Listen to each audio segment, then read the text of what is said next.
What's up, everybody? It's your 5-star realtor Joshua Ingram, partnering with Page Properties Team, brokered by EXP. Listen, we got a brand new podcast called the DreamBuilders Podcast. Right now, I'm right here with my partner, Bradford Page.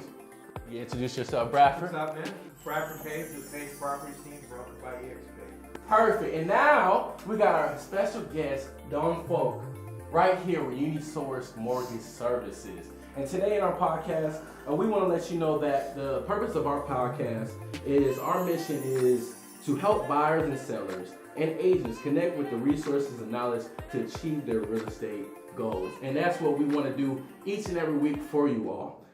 So today, I'm right here with Don Folk, and we was talking earlier today about different things happening in the market today.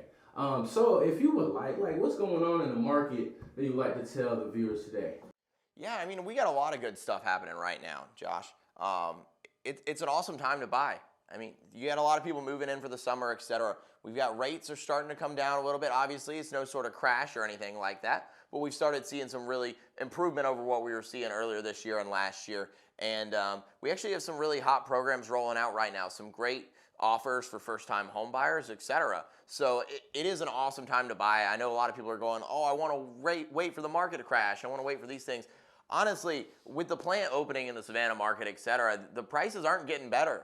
Yeah. So rates going down a little bit right now. It is a great time for people to buy. I've got people right now that are starting to get back into that pre-approval range of where they wanted to be due to some rate decreases, and I think it's an awesome time for people to buy. For sure. What about you? Do you think it's also time to buy? Oh, absolutely. And getting back with Don, because he's our featured guest here today, is, what do they talk about? Marry the... Tell me that phrase. Yeah, they say that you gotta marry the house, date the rate. Yeah. And honestly, it's true.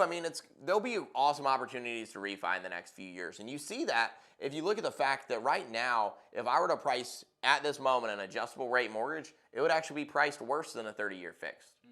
And the reason why is they know the rate's going to adjust down when it adjusts, so they're front-loading interest on it right now. But even if it adjusts down, we're not seeing 3% again. We're not going to see 3% again, but I would be shocked to not see 5.5s in the foreseeable future at a good time to refinance. I hear buyers out there saying that. I see buyers out there, they want to wait. They want to wait till that rate comes back down to 3.5, that wonderful thing we were in. And man, if we ever go back down to 3%, that's because we're all out of work. For sure. But I don't mean to interrupt y'all, right? Yeah. So actually, in new construction, that mortgage you talk about 5.25 and 5.5, you can get that with D.R. Horton. I was just talking with Chris Huff at D.R. Horton for new construction just last week, and he was telling me for a VA and a conventional loan, if you go with the DHI mortgage lender, preferred lender, then you can get a rate at a 5.25, and if you got conventional, you go 5.5. So that's new construction right in Richmond Hill, Georgia, and in Savannah. So I love it. I think the rates are, they're going to go up. There is inflation happening, but at the same time, people are still buying and selling. Even with the market now, the inventory. New construction is starting to. I feel like it's going to be the next big thing because there's a lot of incentives you can get other than you do with an existing home.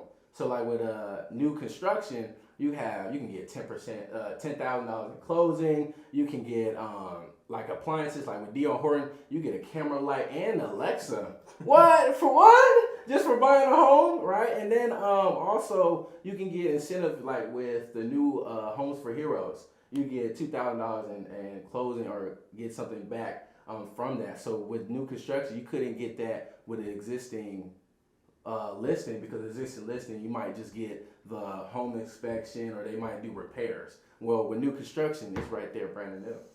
You're right, and there's a lot of perks for going new construction, and there's a lot of really good neighborhoods that are still building in the area. It's an awesome opportunity for a lot of people that are really trying to jump in.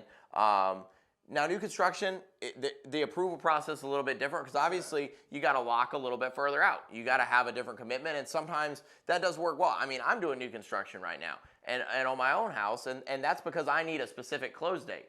I need to know that further down the road I'm going to have a house and there may not be inventory available for what I'm looking for house-wise in that time frame. And there's other options also, though, that really do help Right now, one product I have that I'm super excited about, and I wanted to share with you guys for first-time home buyers, people generally with 700 credit up, so your higher credit borrowers, we actually are able to offer 3% conventional.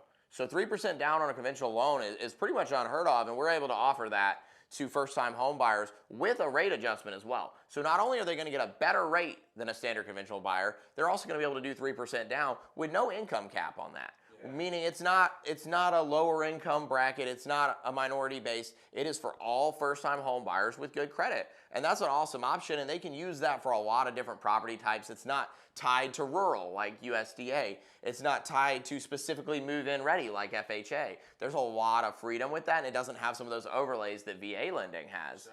So that'll be an awesome opportunity for some of these first-time home buyers. Great benefit. So we're working with a lot of first-time home buyers. Yeah. And if they got to come up with 5, 10, or 20% down, they're talking on a $300,000 house because they're probably going to have an appraisal, either leave the appraisal out of it or having a gap contingency or escalation clauses in there. So for a $300,000 house, a first-time home buyer is going to have to come up with $35,000 or $40,000 to buy a house, and something that may be overvalued at that point. So having another option to go to 3%, that's anywhere from 10 to 17% savings right off the bat. So keeping money in your pocket when you're buying a house is a good thing because you're going to have expenses. You're going to have movement expenses. You're going to have, you may want to do some paint and do some other things. So great to hear about that. Yeah. And while we're talking about that, since we are kind of orienting this towards first-time home buyers today, you threw some words out there that are words I get buyers come to me all the time and go, what is this? So appraisal gap. Explain a little bit more about that for first-time home buyers may not have heard that before. So, you buy a house, if you're going to get a loan for it, the lender's only going to give you your loan based upon the value of the property. That's going to be done by an appraiser. And if we got a $300,000 house in this market right now, oftentimes they're going under contract either through an escalation clause or just getting outbid. It could be going under contract for $310,000, $320,000 pretty easily. So that means you're competing against people who are willing to pay $10,000 or $20,000 over appraised value, which, as long as the market keeps going up, which we can't see that not happening, that's not a bad thing. You're in the house you want. I think, they talk about it in pro sports a lot. What's the best ability? Availability. Yeah. If you're not available to get out on the court and play, then I don't care what kind of deal you got, you might as well stay home. So you got to find homes that are out there available. You're limited, so you got to compete. So the appraisal clauses basically says that we're going to go ahead and we have the appraisal to protect you, so you're not going to pay more than appraised value. But that's not going to work for some sellers. They want to get the max. So if you say you're going to pay $320 and it only appraises for $310, then you put in a gap clause that says you're going to pay that $10,000 out of pocket. So now, in addition to your 10 or 20% down, you put another $10,000 down out of your pocket, and people are doing it. So that's what we're competing with for first-time home buyers. So if you can do a 3% instead of 20%, you're saving a lot of money. Yeah, for sure. It definitely puts a lot of power in the buyer's hands. And as a first-time home buyer, it can be a little bit scary. I remember when I bought my first house, I didn't ask questions, and that was because I was terrified the deal would fall through. I didn't want to ask too much. I didn't realize until now, looking back, that I had a solid deal. I was way better off than I thought I was in the deal, but I didn't want to do something to make it wrong. And one of the things we love at Unisource is that I always tell people, I actually had this conversation with a buyer today, that there is no stupid question. Ask the questions and feel comfortable, and you should feel comfortable with anybody in this room or any of your real estate professionals you choose to work with, that you can ask those questions, because it should be an awesome process. And nobody looks forward to calling a mortgage broker. I tell people, the best part of the mortgage process is calling your realtor and picking out a house and going to look at houses. The bad part's when I have to say no or yes. And I want to kind of break that stigma a little bit and get buyers comfortable with talking to us about the hard stuff so that we can go ahead and create a more informed buyer. And that's part of what I'm doing with first-time home buyers, is really walking them through that process and making sure they understand it. So you got me thinking about another thing here right now. So some people are uncomfortable calling a person and saying, this is what I make, and this is my credit score, because maybe it's not 800, but so they're a little embarrassed. Their ego gets involved. So they jump online somewhere and they'll fill out an application for one of the lenders not to be named, that are out there, and they'll do all this for you, and they'll lock you in and get you your rate and get you pre-qualified that may not be worth a hill of beans, versus talking to somebody local who you can reach out. If something happens, I always say I can reach out and choke them. You know, if something happens with your loan and Don's working it, or any of the lenders we're using, I can reach out and talk to them.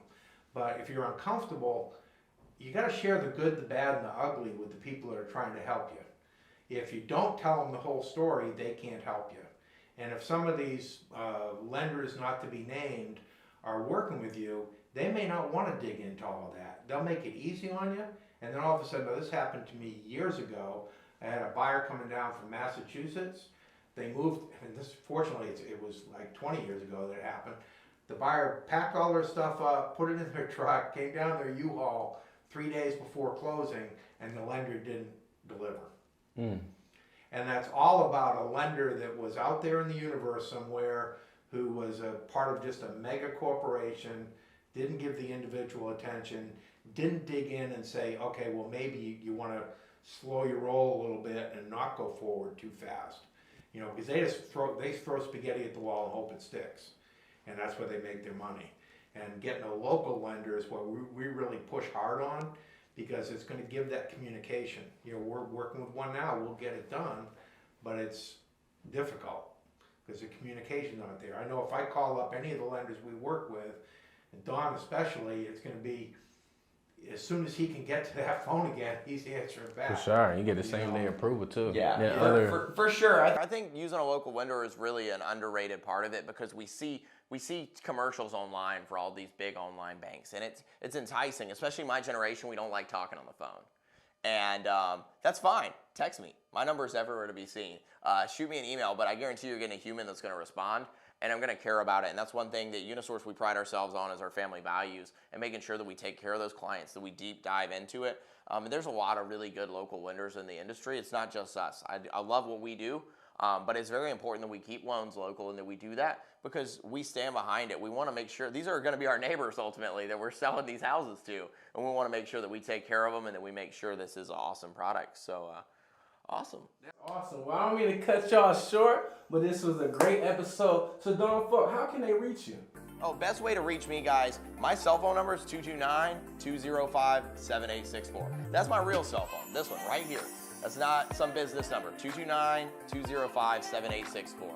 I work out in the field, I work everywhere. Give me a call, shoot me a text. You can email me. My email is don@teamunisource.com. That's don@teamunisource.com. Or you can find me online. I'm everywhere. But I'd love to talk to you. If you like anything I had to say, you have questions about it, hit me up. I'd love to help you guys out. These are awesome realtors, and I'm super happy to be a part of this process. For sure. So remember, we'll catch you on the next episode of the Dream Builders podcast. Y'all be safe. Be blessed.